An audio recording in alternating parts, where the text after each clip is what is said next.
Capítulo 16. Gioconda. Por suerte para Leonardo, la fama de su buen arte era casi tanta como la de su impiedad, herejía y demás acusaciones de las que se le había hecho objeto. Y así, tuvo la buena fortuna de que en el otoño de 1503, Piero Soderini, gonfaloniero de la República Florentina, le envió un emisario invitándole a entrar a su servicio. Como es lógico, Leonardo da Vinci no dudó un solo instante en aceptar la amable oferta que le permitiría regresar nuevamente a su verdadera patria, Florencia. En los últimos días de su estancia en Roma, el artista tuvo ocasión de hablar de nuevo con Maquiavelo. El pobre hombre, con sus geniales ideas sobre política, seguía siendo el eterno incomprendido. La miseria le rodeaba por doquier.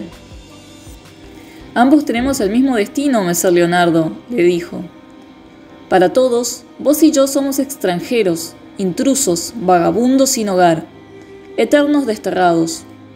El que no es igual a los demás está solo contra todos, porque el mundo está hecho para el vulgo y no admite nada fuera de lo vulgar. Eso es lo que nos ocurre a nosotros, amigo mío».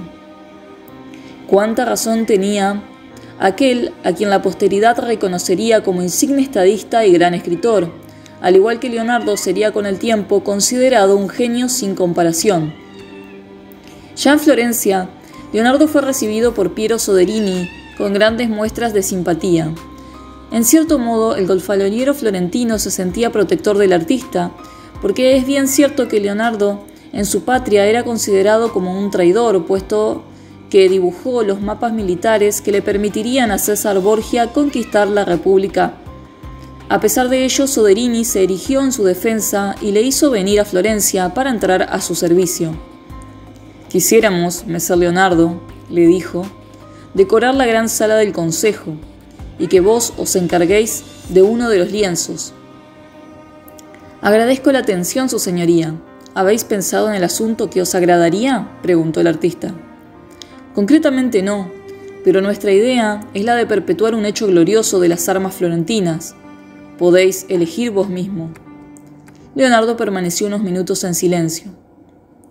«¿Os agradaría la batalla de Anghiari?», inquirió al fin. «Magnífico. Puede ser un excelente asunto, Messer». La batalla de Anghiari era una gesta victoriosa realizada por los florentinos en el año 1440 contra Niccolo Piccinino, general del duque de Lombardía Filippo Maria Visconti. Lo que fastidió bastante a Leonardo es que al aceptar el encargo tuvo que firmar un contrato estipulando como un delito el menor retraso. Los magníficos señores de la República defendían sus intereses como tenderos, y Soderini, amigo de papelotes, importunó al artista desde el comienzo de la obra pidiéndole cuentas hasta el último céntimo enviado por la tesorería para la construcción de andamios, compra de barniz, sosa, cal, colores, aceites de lino y demás ingredientes. Leonardo estaba muy molesto con semejante actitud. «Somos gente modesta, Messer», decía Soderini. «En comparación con la generosidad de príncipes como Sforza y Borgia, nuestro espíritu de economía tal vez os parezca avaricia. ¿Qué le vamos a hacer? No somos tiranos, sino servidores del pueblo, y debemos rendirle cuentas. El dinero del tesoro es sagrado. ¿Lo comprendéis, no es cierto?». El artista le escuchaba en silencio y fingía ser de su parecer. ¿Para qué discutir? Cierto día, hablando con Soderini, salió a la conversación el nombre de Francesco di Giocondo, ciudadano florentino muy acaudalado, absorto en los negocios y en los asuntos de Estado. «Os lo puedo presentar si queréis», ofreció Soderini. «Tal vez os haga algún encargo interesante». «¿Es aficionado al arte?», preguntó Leonardo. «Más que él lo es su esposa, Mona Lisa. Está convirtiendo su casa en un verdadero museo. Tendré un gran honor al poder ofrecerle mis respetos». Leonardo supo también que la tal Mona Lisa era la tercera esposa de Messer Giocondo. La primera llevaba el apellido Rucellai, el del rico mercader que poseía aquella villa tan maravillosa en la aldea de Vinci. Esta circunstancia avivó en el artista el interés por conocer el matrimonio. Messer Francesco y su esposa era de edad muy desigual. Él pasaba ya la cuarentena larga, y ella aún no había llegado a la treintena. Él era un hombre vulgar, deseoso tan solo de aumentar sus riquezas. Ella era elegante, encantadora, espiritual, dulce, modesta, piadosa, caricativa con los pobres, buena ama de casa, fiel y una buena madre, más que madrastra para la pequeña Dinora de 12 años. Se decía que Mona Lisa no se casó por amor, sino por voluntad de su padre. Cuando a la tarde siguiente de la conversación, Soderini acompañó a Leonardo a casa de Messer Giocondo sin saber por qué el artista sentía una emoción extraordinaria. Es justo reconocer que el comerciante acogió cordialmente al artista, apresurándose a presentarle a su esposa, que era lo que verdaderamente deseaba Leonardo. Mi esposa os considera como un artista digno de figurar entre los primeros de los tiempos pasados y modernos, dijo el mercader. Por lo que decís, sospecho que Mona Lisa tiene un juicio exagerado de mis méritos, dijo modestamente Leonardo. No lo creáis, Messer. Es tan prudente y tan discreta que siempre está en lo justo. Mona Lisa apareció en la sala. Desde el primer momento, sin poder explicarse la razón exacta, Leonardo se sintió atraído hacia aquella joven dama. Es decir, la razón podía ser que le recordaba vivamente a la pequeña Florinda, la doncella de la Villa Rucellari, su amor de adolescente. Sí, Mona Lisa se le parecía mucho. Poseía su mismo encanto. Era como la bella Florinda hecha mujer. Y lo más interesante es que el artista le pareció adivinar en la mirada de ella una turbación, una emoción indefinida. Mas como Mona Lisa era honesta y pudorosa, evitó durante la conversación dirigir sus ojos hacia el maestro. Sin duda quería evitar que Leonardo descubriera su turbación. Antes de despedirse, Messer Giocondo pidió a Leonardo que pintase el retrato de su esposa, y el artista, que no deseaba otra cosa, se apresuró a aceptar. Así tendría ocasión de ver a menudo a la hermosa dama. La petición de su esposo ruborizó a Mona Lisa, si bien disimuló bajando humildemente los ojos. Dentro de pocos días tendré organizado mi estudio. Podremos empezar enseguida, será un gran honor para mí, decía Leonardo. Y tal como dijo, no tardaron en comenzar las sesiones de pose en el propio estudio del maestro. Para el retrato, Mona Lisa vestía un traje sencillo y oscuro, un ligero velo, también oscuro y transparente, le bajaba hasta la mitad de su frente. La acompañaba en cada una de sus visitas al pintor la hermana Camila, una religiosa que vivía en su casa. Durante las sesiones, Leonardo hacía que Andrea Salaino tocara la viola y el músico Atalante, a quien conoció en la corte del Moro, tocase el laúd. De este modo resultaba menos aburrido el tiempo y a él mismo le ayudaba a trabajar mejor. Leonardo, que era de natural tranquilo, cuando aguardaba la llegada de Mona Lisa se mostraba inquieto, casi impaciente. Giovanni Beltrafio, su discípulo, observó este fenómeno. Lo único que sabía Giovanni acerca de la Gioconda era lo que sabía todo el mundo, la belleza, sus muchas virtudes y su vida ejemplar. No ignoraba que el maestro jamás la veía a solas, siempre en presencia de sus discípulos y amigos. Pero sin embargo, estaba seguro de que entre ellos existía una corriente que les atraía mutuamente. Era algo indefinido, pero que se palpaba en el ambiente, que se adivinaba en sus miradas. Giovanni tenía la impresión de que Leonardo había ya pintado, dibujado y esculpido el rostro de Mona Lisa en muchas de sus obras, aún antes de conocerla. Era como si el artista hubiera ido buscando durante toda su vida la perfección de un rostro y un encanto femeninos para encontrarlos al fin en la Gioconda.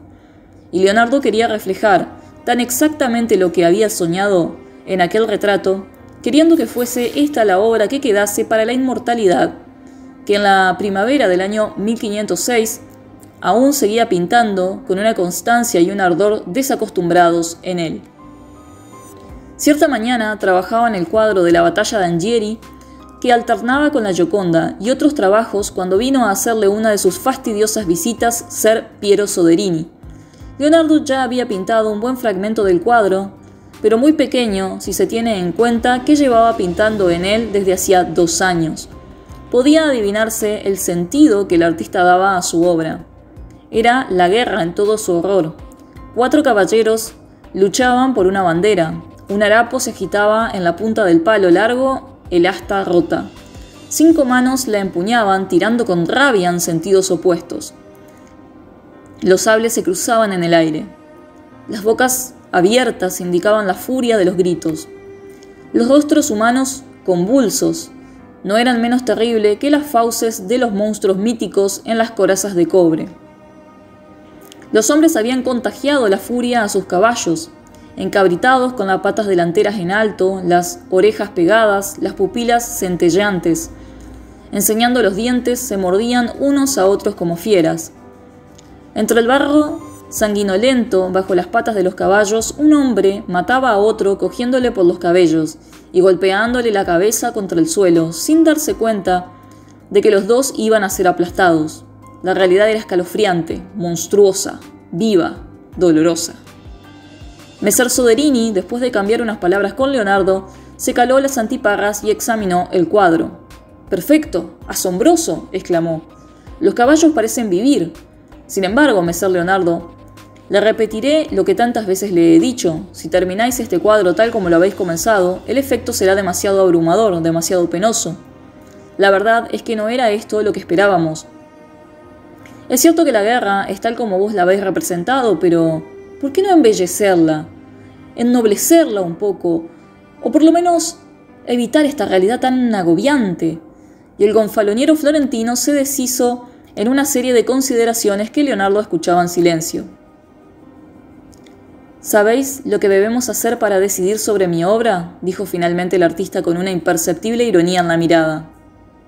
«Reunir en esta sala una asamblea de todos los ciudadanos de la República Florentina y que resuelvan con bolas blancas y negras y por mayoría si mi cuadro puede ser o no útil al pueblo. Obtendríamos doble ventaja. Primero, una certeza matemática, puesto que basta contar los votos para saber la verdad. Y segundo, todo hombre, aunque sea instruido e inteligente, puede equivocarse, mientras que 10 o 20.000 tontos reunidos no pueden equivocarse porque la voz del pueblo es la voz de Dios». Y después de esta noticia se despidió cortésmente y se fue.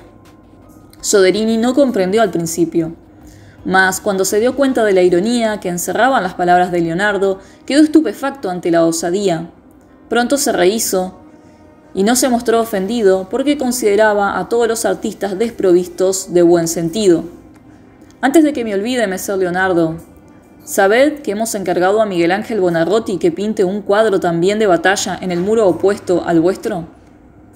A Leonardo le cayó muy mal la nueva noticia, porque consideraba a Miguel Ángel como el más temible de sus rivales.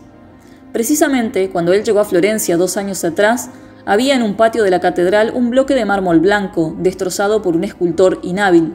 Los mejores maestros habían dicho que no servía para nada. También a Leonardo le dieron la oportunidad de hacer algo con aquello, pero con su acostumbrada lentitud mientras reflexionaba, medía y calculaba, llegó otro artista más joven, de 23 años, Miguel Ángel, que aceptó el encargo y trabajando no solo de día sino también de noche, acabó su obra en 25 meses. ¿Sabéis cuál era la obra? El famoso David. Sí, aquella estatua, modelo de la inmortalidad. Desde entonces Leonardo y Miguel Ángel fueron considerados irreconciliables rivales. El Da Vinci advertía en la obra del David un alma que tal vez era igual a la suya, pero que siempre sería opuesta, como la actividad lo es a la contemplación, la pasión a la impasibilidad, la tormenta a la calma. Miguel Ángel comenzó en la sala del consejo un cuadro en el muro opuesto al que trabajaba Leonardo, y aunque hasta entonces casi no había tocado los pinceles, emprendió la tarea con una audacia que podría parecer insensata. Cuanta más benevolencia encontraba en su rival, más implacable se hacía su odio. La calma de Leonardo le parecía desprecio. Prestaba oídos a las comadres, buscaba pretextos para disputar, aprovechando toda ocasión de herir a su enemigo, y todo llevado de su susceptibilidad enfermiza. Trabajaba febrilmente, deseoso de alcanzar a su rival, cosa que no era difícil dada la lentitud de Leonardo. El cuadro era una réplica a la de su rival, un episodio de la guerra pisana, un cálido día de verano. Los soldados florentinos se bañaban en el Arno. Tocan alerta, enemigos a la vista. Los soldados salen del agua donde sus fatigados cuerpos reposaban en el frescor, y esclavos del deber, se visten sus trajes polvorientos y sudorosos y cubren sus cuerpos con armaduras y corazas recalentadas por el sol. Representaba la guerra, no como una matanza infernal, sino como un acto de valor, el cumplimiento del deber eterno, la lucha de los héroes por la gloria y la grandeza de la patria. Los florentinos seguían interesados el duelo de Leonardo y Miguel Ángel. La ciudad entera estaba dividida en dos bandos. Tanto creció la expectación que el ambiente llegó a ser tenso y violento. Y Leonardo, poco amante de querellas y disputas, decía: «A veces creo que si pudiera hablarle a solas, todo se explicaría. Comprendería que no soy su enemigo y que ningún hombre es capaz de admirarle como yo. Todo el desastre viene de que es demasiado tímido y está poco seguro de sí mismo». Mona Lisa, con quien solía hablar Leonardo durante las sesiones de pose, le respondía: «Messer Buonarroti os odia porque sois más fuerte que él, como la calma es más fuerte que la tempestad». Y Miguel Ángel seguía mostrándose rebelde y enemigo de Leonardo. Un día, en el verano de 1506, Mona Lisa acudió como siempre al estudio. Por primera vez iba sola, sin la hermana Camila. Tampoco estaban los discípulos y amigos de Leonardo. Estaban, pues, solos. El artista trabajaba en silencio, atentamente, con una serenidad perfecta. El día anterior había estado pensando en la necesidad de decirle si era Mona Lisa real la que le atraía o era la que su inspiración creaba en el lienzo. ¿Cuál de las dos le producía aquella emoción infinita? Casi llegó a la conclusión de que eran las dos a la vez, que las dos le eran necesarias y queridas por igual, pero en aquel momento pintaba sin acordarse de sus pensamientos. La tenía delante y solo le importaba pintar y pintar. Estuvieron hablando sobre los cuentos enigmáticos a los que tan aficionado era él. Mas al fin, ella, con su extraña y misteriosa sonrisa, preguntó: «¿Os vais mañana?» «No, esta noche». «Yo también me iré pronto», replicó la Gioconda. «Messer Francesco va a la Calabria por 3 meses a sus negocios y tengo gusto de ir con él. Le he rogado que me lleve». Leonardo se sintió despechado, triste, tímido, débil y compasivo. No supo qué responder a las palabras de Mona Lisa. «Seguid trabajando», dijo ella. «No es tarde, no estoy cansada todavía». «No, es igual, basta por hoy», respondió el artista tirando el pincel lejos de sí. «No acabaréis nunca este retrato». «¿Por qué?», preguntó él como si sintiera miedo repentino. «¿Es que no vendréis a mi casa cuando vuelva?» «Vendré, pero quizá en 3 meses seré ya otra, y vos no me reconoceréis. ¿No habéis dicho vos mismo que el rostro de las personas y particularmente el de las mujeres cambia pronto?» «Quisiera acabar», dijo Leonardo lentamente, como hablando consigo mismo. «Pero no sé, a veces me parece que es imposible hacer lo que quiero». «¿Imposible? He oído decir que no acabáis jamás vuestras obras porque buscáis lo imposible». Quiso decir así, pero calló. Ella se levantó y con naturalidad, como solía hacer todos los días, dijo: «Ya es hora. Adiós, Messer Leonardo. Buen viaje». El artista creyó ver en el rostro femenino una súplica, un último reproche sin esperanza. Era como si aquel fuese para los dos un instante eterno, como la misma muerte. Leonardo sabía que no debía callar más, que debía definir sus sentimientos, tomar una decisión y manifestarla. Pero cuanto más voluntad ponía en hacerlo, más sentía la impotencia y la profundidad del abismo que existía entre ellos. Mona Lisa sonreía tranquila y serenamente, y Leonardo sintió aumentar su dolor, su amargura. Mona Lisa le tendió la mano. Por primera vez desde que se conocían, Leonardo besó en silencio esta mano, advirtiendo que al mismo tiempo, inclinándose rápidamente, ella con sus labios acarició sus cabellos, y luego dijo sencillamente: «Dios os proteja». Cuando Leonardo volvió así de aquel éxtasis en que le envolvió la dulzura del instante, la Gioconda ya no estaba a su lado. En sus oídos resonaban aún como un eco tierno las últimas palabras de la bella mujer que tan viva impresión causaba en su espíritu. El artista había dicho que aquella noche debía partir y era cierto. Asuntos importantes relacionados con la desviación del río Arno, gigantesca empresa que había emprendido con la ayuda de Maquiavelo y Soderini, le reclamaban lejos de Florencia.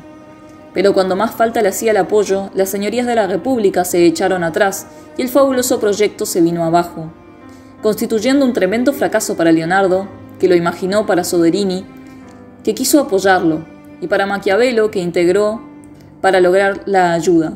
Leonardo quedó realmente harto de aquella empresa en la que había soñado desde su juventud. No quería ni oír hablar de ella. Cuando se enteró de que Messer Francesco di Giocondo volvía de Calabria en los primeros días de octubre, Leonardo decidió llegar unos días más tarde para asegurarse de encontrar a Mona Lisa a su vuelta. Con creciente impaciencia contaba los días.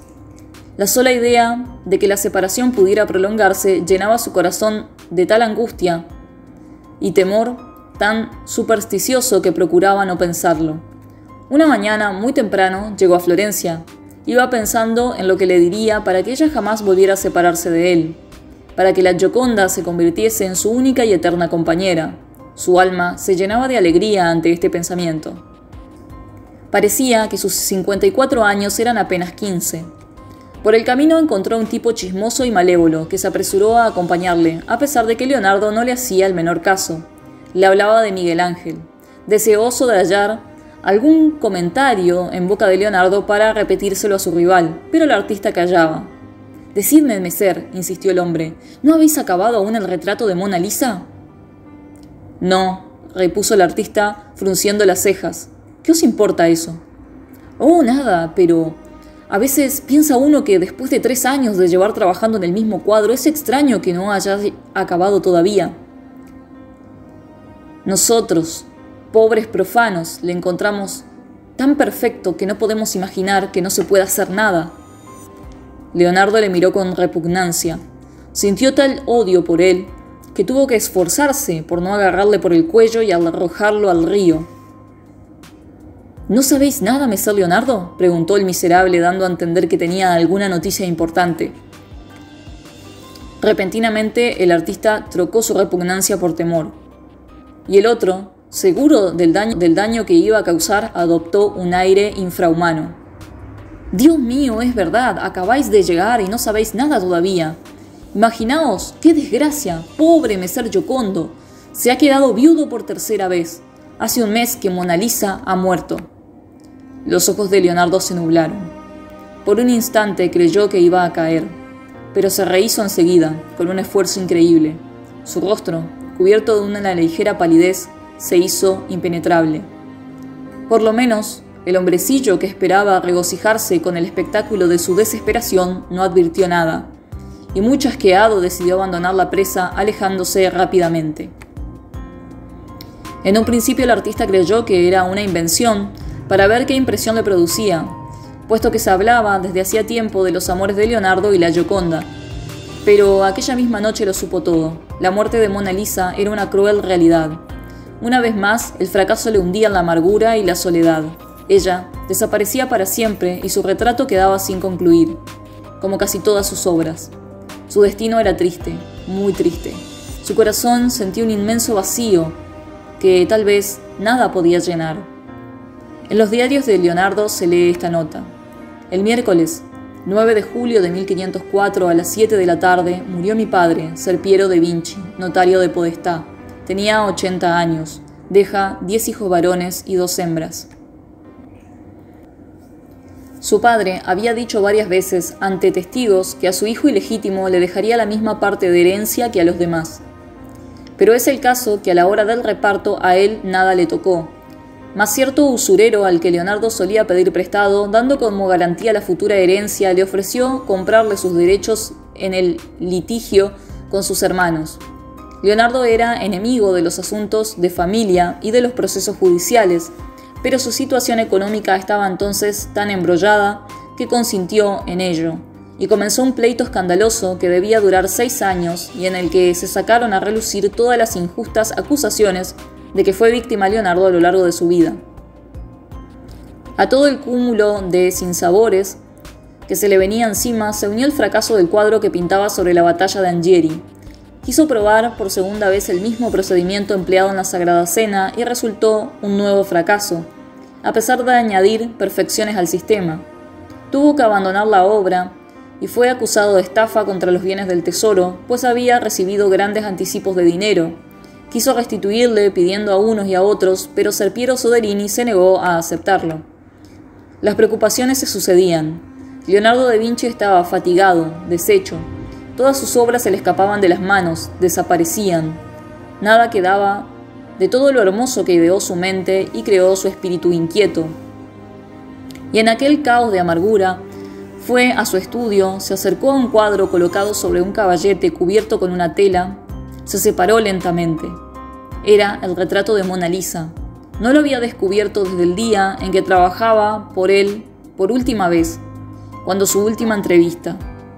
Había en aquel rostro tal vida que quedó asustado ante su propia creación. Comprendió que el hechizo de Mona Lisa era todo lo que había buscado en la naturaleza.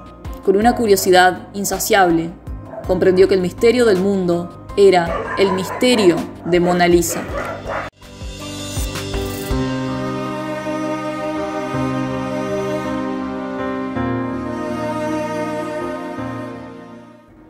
Gracias por llegar hasta acá. Te agradecería mucho que te suscribas y dejes tu like.